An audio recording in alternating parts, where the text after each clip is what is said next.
L'operazione Mare Nostrum italiana e il soccorso nel canale di Sicilia. Le opinioni dei cittadini al microfono del videogiornale Gloria Scafè.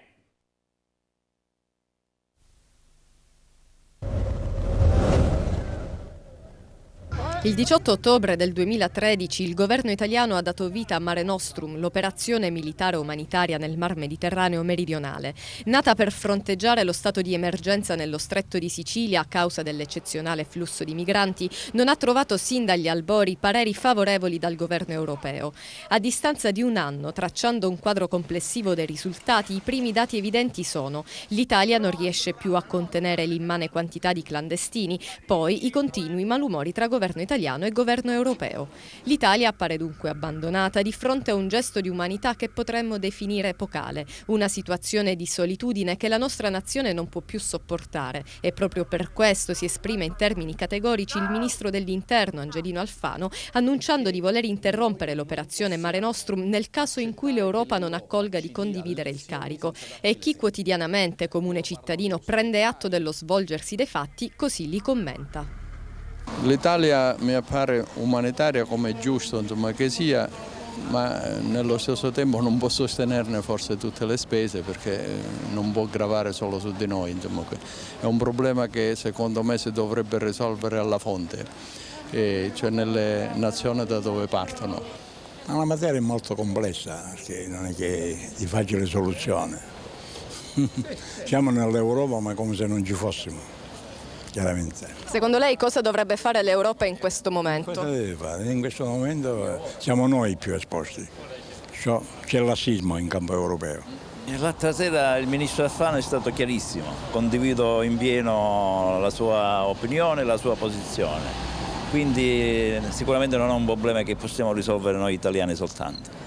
L'Europa deve sostenere l'Italia. Infatti, con tutto il bene che possiamo volere agli emigrati, però giustamente non possiamo. Credo che sia giusto che l'Europa si debba occupare di tutto questo. Non è solo un problema dell'Italia e della Sicilia. Quindi sia giusto, penso che la posizione del Alfano sia giusta. Quindi in questo momento la posizione dell'Italia è un po' l'abbandonata dall'Europa? Ma non c'è dubbio, certo, è la Cenerentola dell'Europa. Non è giusto che sia così, l'Italia deve imporsi, deve fare in modo invece che acquisti una posizione precisa. L'Europa, penso che tutta la gente sta vedendo che è uno svantaggio per tutti. Cosa ci sta portando questa Europa di nuovo? Nulla. Siamo più poveri di come eravamo prima. Quindi è giusto che si prenda una posizione contro l'Europa. E per quanto riguarda la posizione di accoglienza da parte dell'Italia, favorevole a questo?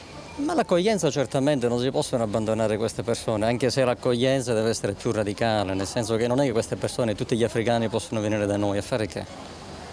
Non è questa secondo me la soluzione deve essere radicale, nel senso che anche lì dove sono loro, negli stati dove sono loro, si deve cercare di fare qualcosa. Siamo forse messi un po' male, ci vorrebbe l'aiuto anche degli altri paesi che si affacciano nel Mediterraneo, insomma. Lei di dov'è? Io sono di Bari, però abito a Bologna e sono in vacanza qua in Sicilia. Non è la prima volta che vengo in Sicilia, però le dico che tutte le volte che sono venuto non ho mai notato il problema, però adesso forse sta venendo fuori in maniera molto esplicita. Quindi lei in questa sua permanenza qui in Sicilia sta notando effettivamente la situazione così magari un po' come viene raccontata dai media? In parte sì, insomma, cosa che non mi era successa in passato. Ero stato qua a Lampedusa una decina di anni fa, dove c'erano i primi flussi migratori e dove avevo notato soltanto, salendo sulla scaletta dell'aereo, la presenza diciamo, di questa gente all'interno del centro di accoglienza. Adesso mi sembra che la situazione sia cambiata in maniera molto esponenziale, creando dei problemi evidenti, insomma, anche di coesione con la popolazione locale, insomma. Sento le notizie al telegiornale, apprendo sempre di queste tragedie del mare che ci lasciano sempre più sgomenti, però credo che l'Europa debba farsi sempre più carico di queste situazioni, non lasciare che solo la Sicilia, solo le operazioni nazionali nostre servono a poco. Se rimaniamo da soli non riusciamo a contenere tutto questo flusso.